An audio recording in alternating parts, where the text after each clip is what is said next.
आषाढ महिन्याचा शेवटचा दिवस म्हणजे आषाढ अमावस्या। या दिवशी दीपपूजा केली जाते किंवा याला आपण दिव्यांची पूजा सुद्धा म्हणू शकता। या दिवशी घरातील सर्व स्वच्छता करून घरात असणारे सर्व दिवे घासून पुसून घेतले जातात। त्या पद्धतीने मी सुद्धा आज हे सर्व दिवे अगदी स्वच्छ असे धुवून घेतलेले आहेत। आज दिवांची पूजा केल्यामुळे घरात असणारी नकारात्मक ऊर्जा नष्ट होऊन सकारात्मक ऊर्जा प्रकाशित होते। तसेच दिवे प्रकाशित केल्यामुळे घरामध्ये सुख शांती आणि आनंद नेहमीच राहतो।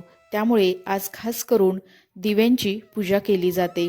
तर त्याच पद्धतीने मी सुद्धा अगदी छोटीशी पूजा केलेली आहे, तीच मी आज तुमच्यासोबत शेअर करणार आहे।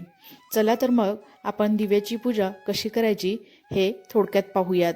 तर आज मी पूजा करताना माझ्या मुलाला सुद्धा यामध्ये सहभागी करून घेतलेला आहे।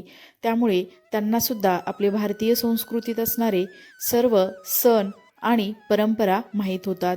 तर इथे मी एका पाटावरती लाल वस्त्र अंथरून घेतलेलं आहे आणि त्यावरती आपण सुरुवातीला असे तांदूळ किंवा अक्षदा अशा ठेवून घेणार आहोत। घरात जेवढे आपल्या दिवे किंवा समई आहेत तेवढे आपण खाली वस्त्रावरती तांदूळ ठेवायचे आहेत। आणि सुरुवातीला मी ते उजव्या साईडला गणपती म्हणून सुपारीची पूजा करून घेतलेली आहे। कोणतंही आपण शुभ कार्य किंवा पूजा करताना सुरुवातीला गणपतीची पूजा करून घेतो। त्यानंतर आपण या तांदूळावरती हळद कुंकू वाहून घेतलेला आहे आणि तसेच स्वच्छ असे धुवून पुसून घेतलेले समई तसेच दिवे त्यामध्ये आपण तेल आणि वाती घालून हे दिवे यावरती ठेवलेले आहेत। तर तुमच्या घरात जेवढे दिवे आहेत त्या प्रमाणामध्ये तुम्ही इथे तांदूळ ठेवून त्यावरती दिवे ठेवून घ्यायचे आहेत। त्यानंतर इथे मी गणपतीला पुष्प अर्पण केलेलं आहे। त्यानंतर इथे आपलं जे पितळेचं ताट आहे ते घेतलेलं आहे आणि त्यावरती मी एक पितळेची आरती ठेवलेली आहे किंवा दिवा ठेवलेला आहे आणि त्याच्याकडेने असेच थोडेसे फुलांच्या पाकळ्या घालून थोडंसं याला डेकोरेट करून घेतलेलं आहे। तर हे सुद्धा आपण या पाटावरती इथे ठेवून घेणार आहोत। त्यानंतर आपण इथे कणकीच्या दिव्याचा सुद्धा मान असतो, त्यामुळे कणकेचे दिवे सुद्धा आपण बनवून घेतलेले आहेत। त्या अगोदर आपण या सर्व दिव्यांना हळदी कुंकू अक्षता आणि फूल अर्पण करून घेऊयात। तसेच इथे मी हे कणकेचे दिवे सुद्धा असे बनवून त्याला एका ताटामध्ये असं छान प्रकारे ठेवून घेतलेलं आहे आणि आता आपण याला सुद्धा इथे ठेवून घेणार आहोत। त्यानंतर आपण एखादा गोडाचा प्रसाद करायचा आहे नैवेद्य म्हणून आणि तो सुद्धा अर्पण करून घ्यायचा आहे आणि इथे हे आपले दिवे सुद्धा आपण प्रज्वलित करून घेतलेले आहेत।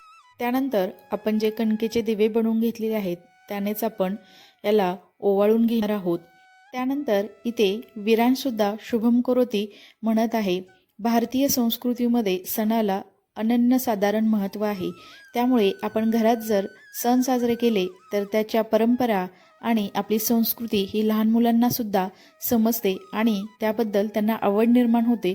त्यामुळे यामध्ये जरूर लहान मुलांना सुद्धा सहभागी करून घ्या। ते अगदी आनंदाने हे सर्व गोष्टी करत असतात। तर विरान सुद्धा अगदी आनंदाने मस्त असा या पूजेमध्ये सहभागी झालेला आहे। त्यानंतर लगेचच मी त्याचं औक्षण सुद्धा करून घेतलेलं आहे। याला भरपूर असं निरोगी आयुष्य लाभू दे, तसेच सुख शांती आणि समृद्धी याच्या आयुष्यामध्ये येऊ दे, यासाठी आज आपण लहान मुलांचं औक्षण करत असतो।